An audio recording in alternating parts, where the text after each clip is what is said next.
dari kelompok 2 ingin menjelaskan tentang Pisces dan amfibi.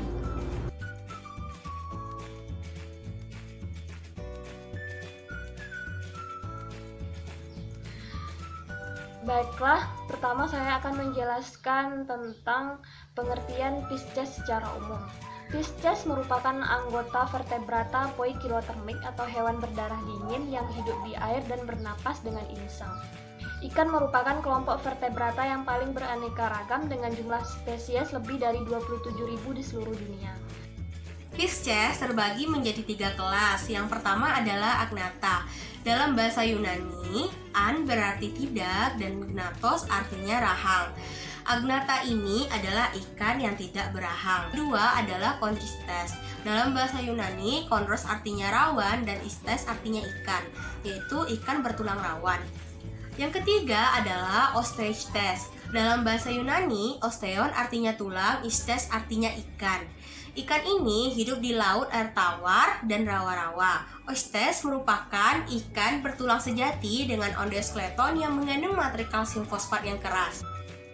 Ikan mas atau Cyprinus carpio merupakan ikan pemakan segalanya atau omnivora. Kebiasaan ikan mas adalah mengaduk-aduk dasar kolam. Kebiasaan ini disebut dengan bottom feeder atau pemakan dasar. Ikan mas dapat hidup di perairan air tawar yang tidak terlalu deras dan tidak terlalu dalam. Ikan mas dapat hidup baik di daerah dengan ketinggian 150 sampai 600 meter di atas permukaan air laut pada suhu 25 sampai 30 derajat Celcius. Meskipun tergolong air tawar, ikan mas terkadang terdapat di daerah payau atau muara sungai yang bersalinitas atau kadar garam 25-30%. Morfologi pada ikan mas Cyprinus carpio. Ikan mas memiliki bentuk tubuh yang lonjong, pada anterior terdapat mulut dan ekor terdapat pada ujung posterior. Ikan mas Cyprinus carpio tubuhnya terbagi atas 3 bagian, yaitu yang pertama caput adalah bagian kepala, trunkus adalah bagian badan, dan ekor adalah bagian kauda. Saya akan menjelaskan tentang saluran pencernaan yang terdapat pada ikan mas atau Cyprinus carpio. Pertama, terdapat mulut, rongga mulut, esofagus, lambung, pylorus, usus, rektum, dan anus. Terdapat juga enzim-enzim pada saluran pencernaan tersebut, yaitu enzim amilase, maltase, dan Saya akan menjelaskan tentang vesika natatoria. Vesika natatoria adalah gelembung renang. Gelembung ini hanya terdapat pada ikan bertulang sejati yang berfungsi untuk mengatur keseimbangan udara dalam darah dan cairan tubuh dengan air di lingkungan sekitarnya. Alat peredaran darah pada ikan mas. Jantung ikan terletak pada ventral cauda dari insang. Bagian luar dilapisi oleh selaput yang disebut perikardium. Jantung terdiri atas beberapa bagian, ada sinus venosus, atrium, ventricle, bulbus arteriosus, ventralis, aorta ventralis, dan ductus juveri. Alat reproduksi dan sistem ekresi ikan mas jantan dan betina. 1. Alat reproduksi. Gonad merupakan organ reproduksi yang berfungsi menghasilkan gamet atau kelamin. Gonad pada ikan jantan disebut testis, yang berfungsi untuk mengeluarkan dan menghasilkan spermatozoa. Sedangkan gonad pada ikan betina disebut ovari, yang berfungsi untuk menghasilkan ovarium atau ovum. Gonad terletak di bawah ruas-ruas tulang vertebrata di atas saluran pencernaan makanan. Gonad terbentuk sejak masih embrio, tetapi menjadi nyata setelah individu ikan tersebut mengalami proses pematangan kelamin. 2. Alat ekresi.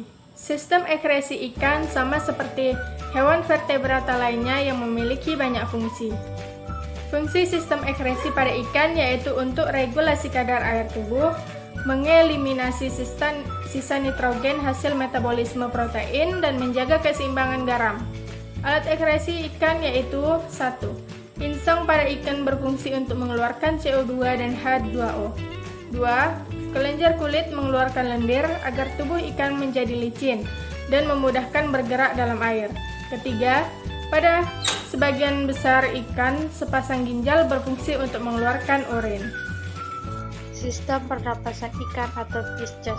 Hewan vertebrata telah memiliki sistem sirkulasi yang fungsinya antara lain untuk mengangkut gas pernapasan atau O2 dari tempat penangkapan gas menuju sel-sel jaringan. Begitu pula sebaliknya, untuk mengangkut gas buangan CO2 dari sel-sel jaringan ke tempat pengeluarannya. Mekanisme pernapasan pada hewan vertebrata beragam. Sistem pernapasan ikan. Ikan bernapas menggunakan insang. Insang berbentuk lembaran-lembaran tipis berwarna merah muda dan selalu lembab. Bagian terluar dari insang berhubungan dengan air, sedang bagian dalam berhubungan erat dengan kapiler-kapiler darah. Tiap lembaran insang terdiri dari sepasang filamen dan tiap filamen mengandung banyak lapisan tipis atau lamela. Pada filamen terdapat pembuluh darah yang memiliki banyak kapiler, sehingga memungkinkan O2 berdifusi masuk dan CO2 berdifusi keluar. Sistem saraf otak ikan mas. 1. Telecephalon. Telecephalon merupakan otak bagian depan. Saraf utama yang keluar dari bagian ini adalah saraf olfaktori yang berhubungan dengan hidung sebagai penerima rangsangan. 2. Diencephalon. Diencephalon terbagi menjadi 3 bagian, yaitu epitalamus, talamus, dan hipotalamus. Di bagian atasnya terdapat kelenjar hipofisa. Ketiga, mesencephalon atau otak tengah. Bagian ini relatif besar, fungsinya sebagai pusat penglihatan. Terdapat lobus opticus yang terdiri atas textum opticum atau organ koordinat yang melayani rangsangan penglihatan dan tegmentum atau pusat saraf motorik. Keempat, metencephalon. Metencephalon terdiri dari cerebellum yang berfungsi mengatur keseimbangan tubuh ikan dalam air, tegangan otot, dan daya orientasi terhadap lingkungan. Kelima, miencephalon. Miencephalon merupakan bagian posterior. Komponen utamanya adalah medula oblongata yang berfungsi sebagai pusat saraf cranial. Pada bagian ini terdapat kristal cerebelli yang belum diketahui fungsinya. Pada prinsipnya, ikan mempunyai 3 macam urat daging atau otot berdasarkan struktur dan fungsinya, yaitu otot bergaris, otot polos, dan otot jantung. Yang pertama yaitu otot bergaris atau urat daging bergaris. Disebut otot bergaris dikarenakan serabutnya memperlihatkan garis-garis melintang dengan banyak inti tersebar pada bagian-bagian pinggirnya. Otot ini disebut juga otot rangka karena melekat pada rangka atau kulit, dan disebut voluntary karena kerjanya dipengaruhi oleh rangsangan otak. Yang kedua yaitu otot polos atau urat daging licin. Serabut otot polos lebih sederhana dan kecil dibandingkan dengan serabut otot lainnya. Yang ketiga yaitu otot jantung atau urat daging jantung. Jaringan otot jantung memperlihatkan garis-garis melintang pada serabutnya. Pada otot ini tidak ada serabut yang terpisah, masing-masing berhubungan satu sama lainnya. Otot jantung berkontraksi kuat dan terus-menerus bekerja sampai individu ini mati. Susunan tulang belakang pada ikan mas, atau disebut juga dengan columna vertebralis. Tulang belakang terdiri atas rangkaian tulang-tulang yang disebut dengan vertebra. Umumnya, pada ikan mas, setiap segmen tubuh mengandung satu vertebra. Pada ikan mas, vertebra ada 2 macam, yaitu vertebra abdominal dan vertebra caudal. Vertebra abdominal terdiri atas centrum dan arcus neural. Centrum mengandung proceus dan costai, sedangkan dalam arcus neural terdapat saluran yang disebut kanal neural. Bagian atas arcus neural terdapat spina neural, sedangkan pada vertebra caudal terdapat di bagian ekor. Tulang-tulang ini tidak mempunyai tulang rusuk atau bagian ventral centrum terdapat arcus helma.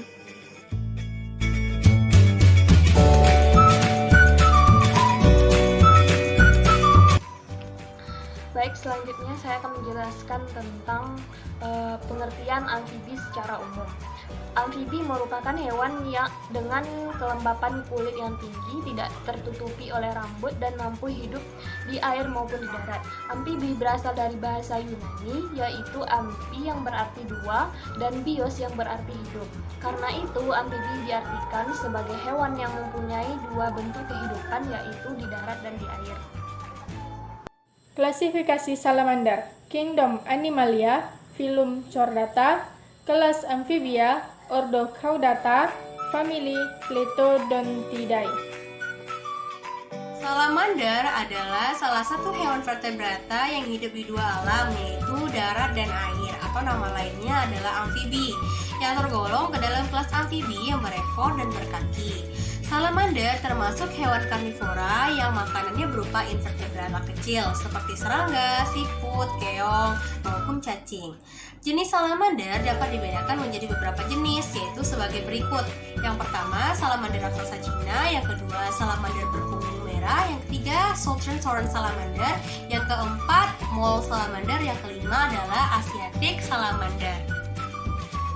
Baiklah, saya akan menjelaskan tentang morfologi dari salamander yang terdiri dari 4 bagian, yaitu caput atau kepala, trunkus badan, cauda ekor, dan ekstremitas atau alat pergerakan, di mana bagian ekstremitas dari salamander terbagi dua, yaitu ekstremitas anterior, alat pergerakan bagian depan, dan ekstremitas posterior, alat pergerakan bagian belakang. Sistem pencernaan pada salamander atau sistem digestif. Sistem pencernaan pada salamander dibagi menjadi 3 bagian, yaitu yang pertama adalah Tractus digestivus. Tractus digestivus terdiri dari, yaitu yang pertama esophagus, ventriculus atau lambung, intestinum tenue atau usus halus, intestinum cassum atau usus besar, dan kloaka. Dan yang kedua adalah cavum oris. Cavum oris terletak pada bagian maksilia yang terdiri dari osfomer bentuk V dan bergigi, dentes maxillaris, palatum, cloacae, dan nares posterior.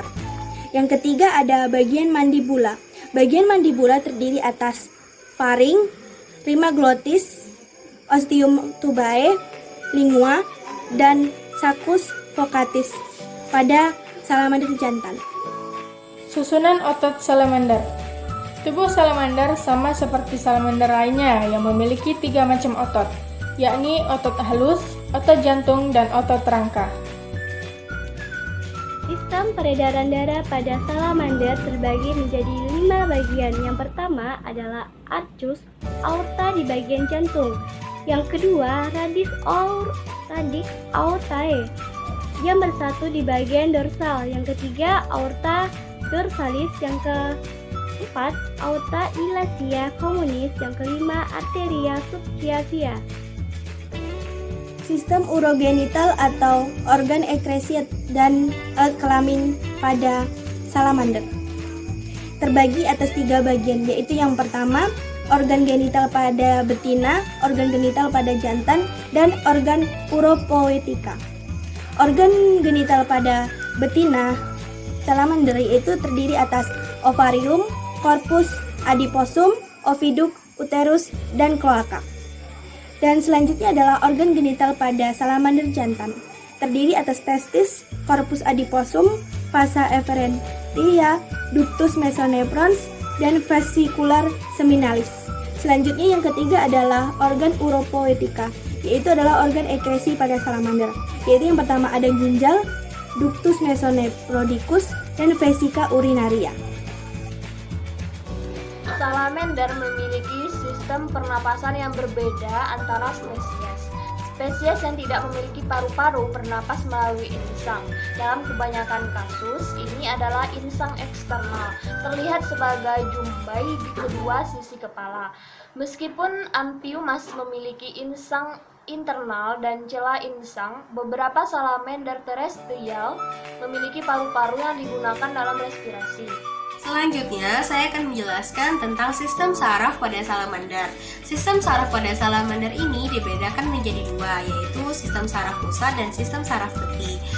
Pada sistem saraf pusat meliputi otak dan sumsum tulang belakang atau nama lainnya adalah medula spinalis. Pada amfibi, selain dilindungi oleh tengkorak dan 2 seros tulang belakang, juga dilindungi oleh 2 lapisan selaput meninges. 2 lapisan meninges pada amfibi dari luar ke dalam adalah dura mata yang berupa jaringan ikat dan pia arachnoid yang vaskular. Di antara 2 lapisan tersebut terdapat spatium subdural. Habitat dan siklus hidup salamander. Seperti yang telah disebutkan, salamander adalah hewan vertebrata yang hidup di 2 alam atau amfibi yang tergolong ke dalam kelas amfibi yang berekor dan berkaki atau caudata atau urodela.